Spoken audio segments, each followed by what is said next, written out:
What's up and welcome back to my channel. If you're new here, I'm Diana and I'm the creator of Money Boss Mama, and in my previous video I told you guys I'm going to be breaking down how I'm going about school shopping this year, how I'm going to redeem myself for the next school year, as well as some tips and tricks to help you guys navigate the school shopping process on a budget. So let's go ahead and get into it. I will be the first person to say that I should have prepared for school shopping way earlier than now. I only have 3 paychecks until school starts. My daughter's school starts August 16th, so I'm kind of rushing to get everything done.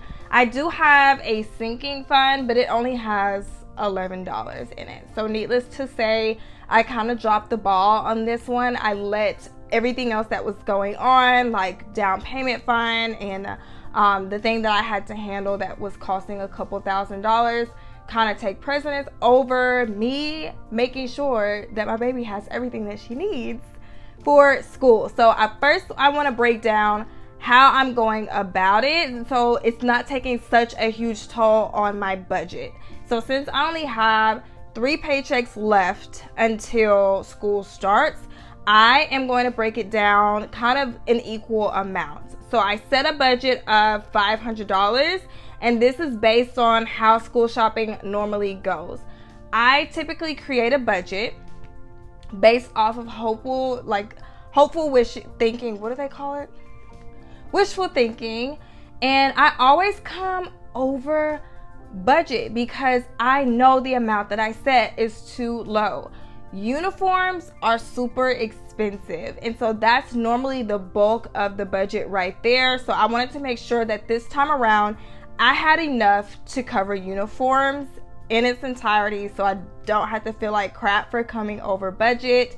As well as school supplies, I went off of what I normally spend on those, and then I'm going to add a little buffer. So out of the $500, $200 is going to uniforms and shoes.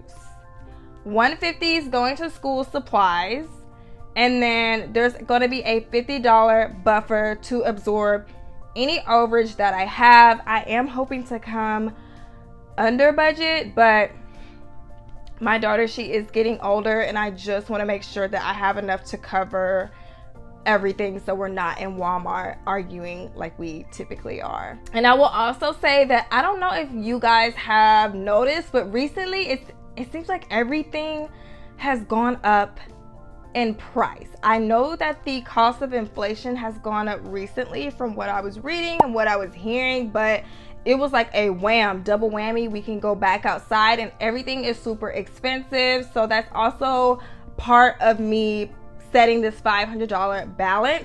But since I am kind of behind, I am going to buy her stuff in little sections or per paycheck. So paycheck 1, I am going to set aside $133. Paycheck 2, I'm also going to set aside $133. And then paycheck 3, which comes pretty much right before school starts, I am setting back $134. So every time I get paid, then I will buy her stuff in little chunks.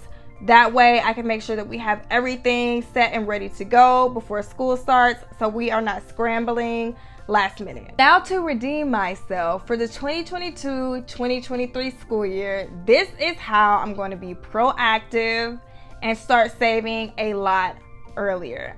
Now, I am going to have 2 kids that school year in public school. My son will be going to kindergarten and my daughter's going to be going to 4th grade. So I'm like, girl, we cannot be last minute again, because now you're going to have double the cost of uniforms, double the cost of shoes, double the cost of backpacks and things like that. So it's going to cost me more money. And so I'm not having to come out large chunks of money. You guys, with anything that you're saving for, you want to give yourself enough time to actually save for it. This way you're not having to come out of so much money up front. You can kind of spread the amount out over a longer period of time, which requires a smaller contribution. So I am going to set a budget of $650. And I don't anticipate my son's stuff being super expensive. And so I am just gonna roll with $650. So I'm gonna add an additional $150 to the $500 budget that I have right now. Remember, the $500, I'm purposely overshooting just in case. But with the $650 budget, I'm gonna start in October. So October of this year, and I'm going to have the time frame from October to July to give myself 10 months. So because I know my target amount is $650, I use that 10-month time frame to kind of backtrack and see how much do I need to contribute to my sinking fund every single time I get paid. And that came out to be $33. So I get paid bi-weekly. That's going to be $66 a month that I'm going to need to contribute to the sinking fund. $66 a month or $33 per paycheck is a lot more doable than $133 per paycheck. And it's a lot more doable because I'm giving myself more time to hit this target amount. And of course, I am going to throw any extra money that I come across to the sinking fund to kind of get it done early on. And I love leveraging extra money. If you're not new here, you know that I love taking advantage of tax refunds, bonuses, things like that. And so this year is going to be no different. I do plan on adding extra money as I come across it to get the goal just knocked out earlier. And this way I will be able to start school shopping a lot earlier too, versus waiting in long lines and trying to scramble to find things because they're all gone. Now, here are some tips on how to calculate how much you are going to need per child for school shopping. One thing that I like to do when it comes to school uniforms and shoes is to actually go on the website of the store that I typically get the uniforms from and see how much the uniforms are costing. I typically get my daughter's uniforms from Children's Place. I do know that Target had a sale and a lot of people were telling me that, but when I looked up Children's Places, their prices, it was pretty much the same. So I'm just gonna go with what I'm used to. So I went on Children's Place website and I looked up the cost of the uniforms. Whether you want to shop from Walmart, Target, whatever your preference is, this is something that is going to be really helpful in helping you determine how much you need. Go through the website and see how much the uniforms are going to cost you. And based on how many outfits you want the child to have, I want 5 outfits because I don't want to be having to wash clothes so often during the week because she's going to run out. So I want 5 uniform outfits for her. So based on the cost of the uniform, like the shirts were around $4. They had a 3-pack that was like $25 for shirts and for pants.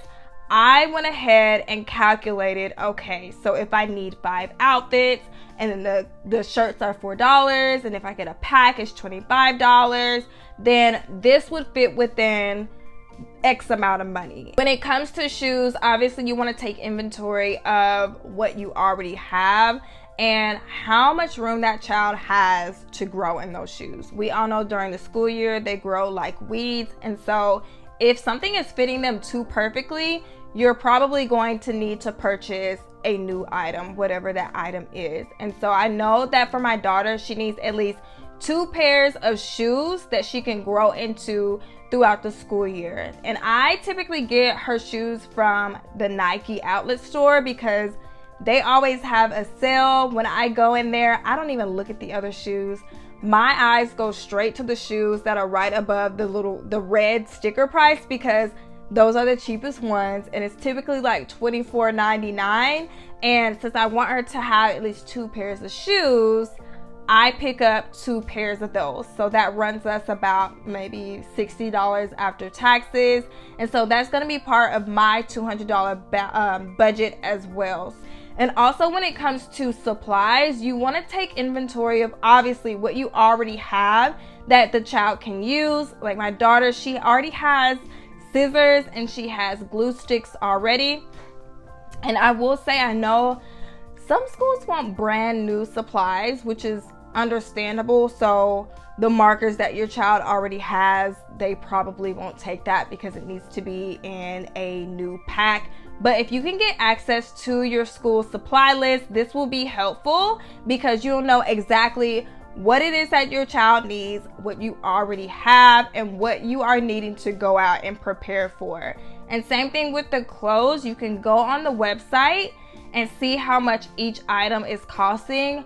That's obviously going to take forever. So I recommend using what you typically spend on previous year's supplies as a baseline. That's what I did. I typically spend about $108 to $130 on supplies. And now my budget used to be like $80, $60 to $80, because I really did not want to admit that supplies were gonna cost that much, but I always came over budget. And so now I'm gonna make sure that I don't come over budget. So I set a budget of $150 based off of my knowledge of what the previous year's school supplies cost, and adding in a little bit more because, you know, the cost of everything has gone up. And now this does include the backpack. So the backpack and the lunch boxes as well. And my daughter's that one where they want to be extra. They want to be extra. They want the extra designs and things like that. But if I can comfortably afford it, it's fine with me. And now I did make a list of some things that I want you ladies to be mindful of as you start school shopping for this year or preparing for the next school year.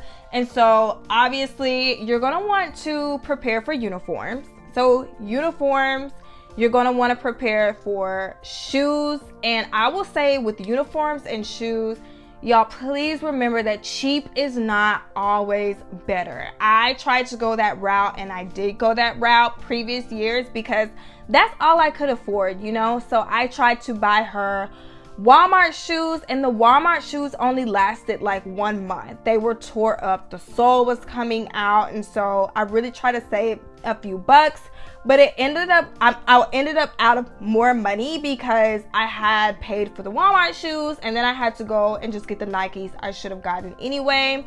Same thing with uniforms. You know, depending on where you get those uniforms, it may shrink up. The colors fade, and so you're having to come out more money. So just be mindful of that as you start school shopping, that if you can afford to add in a little extra to make sure the quality is good, do that. I also have school supplies. Obviously, they're going to have to go to school with supplies. Hair.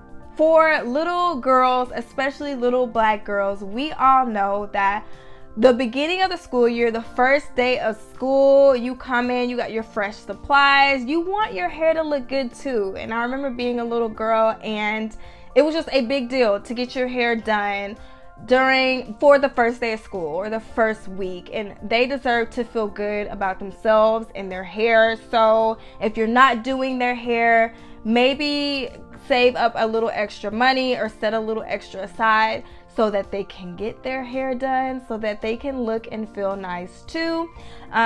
School activities. It seems like schools are always asking for money, whether it's for a fundraiser or things like that. And so you want to set aside money for school activities. It can be like a little sinking fund you set up after school starts, but just throw like $10 every month or per paycheck, whichever you prefer, towards that fund. That way when your child comes running to you with a paper asking or saying that their teacher said they needed money, you have some funds to pull from. I know all about that. Lunch. If you don't qualify for reduced or free lunch, you want to make sure you have lunch money. And I will say last school year, I only came out like $20 for school lunch because they got some funds, I think funds from the stimulus package or something, where most of the kids' school lunches were going to be paid for or covered. I don't know if that still did that happen in you guys' states? Comment below and let me know if your child's school lunch was free last year. But I doubt if that will be done this upcoming school year, since everything is opening back up and everything's kind of going back to normal. So you want to make sure that you set up a fund for school lunch. That's something that I have to add to my long list of sinking funds, because your girl no longer qualifies for free lunch or reduced. Last thing that I have is after school care. So last year may have been a little easier for you. I know we had the essential childcare worker vouchers that I am still on. I'm still waiting to see when those are running out, as well as more people working from home, so you could go and get your child, but you may be back in the office and you may have funding running out from whatever it was that was helping you pay for the cost of after school care. So you want to make sure that you are being mindful of setting money aside if you anticipate needing after school care. This is something that's going to be new for me because I am putting my daughter in after school care when she was not in there before. So it's going to be a new expense in addition to my son's daycare costs. So this is a new sinking fund I actually just set up with Ally. So I made another bucket for daycare and after school care, and the child tax credit that's starting July 15th, it's coming right on time. It's coming right on time, I feel, because I was kind of stressed out thinking, how am I going to add in the cost of after school care and still be able to keep my contributions the same for my down payment fund, and just, you know, how it goes being a mom, being a single mom. You're just like one expense after the other. But I will say, for kids that are under age 6, they get up to $3,600, and then for those 6 to 17, they get up to $3,000. So I think it is $300 for under 6, and then $250 for 6 to 17. Either way it goes, this is going to be incredibly helpful for those families that are basically on the verge of being in poverty, or they are in poverty. So definitely take advantage of these funds. But anyway, guys, I hope that this was incredibly helpful to you all, and I will catch you all in the next video.